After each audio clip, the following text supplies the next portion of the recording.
पाहुणे लाजू नका, जरा कचकून खावा. बहिणीचं घर आहे, लाजाय नसतं. बहिणी घर हक्काचं घर आहे बहिणीचं. मी नाही घे जरा ती पोळी घे, पोळी घे. नाही, नाही, नाही. अरे घे. 2-2.5 पोळ्या खाल्ल्या द्या. काय तेवढं नव्हतं काय झाडासारखं गडी लागा. खावा की खा. अरे तुला शेंगदाण्याची पोळी आवडते का म्हणून तर केले तर मी गडबडीनं माहित आहे का. खाल्ले घ्या 2-2.5 पोळ्या खाल्ले घे. आईला काय बरं नाही म्हणलं मग तू. येल तर सरकारी दवाखान्यात पण काय फरक पडला ना. मग आता चांगल्या दवाखान्यात गेले गेले घेऊन जा बघा.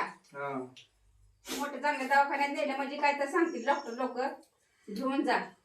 तू आता श्रीखंड आणून लावलंय मला तिथे गडपर्यंत फ्रीज मध्ये ठेवले बाय. आवाज हजून नाही थांबत खाली. काय तू आवाज लक्षातच नाही माझ्या.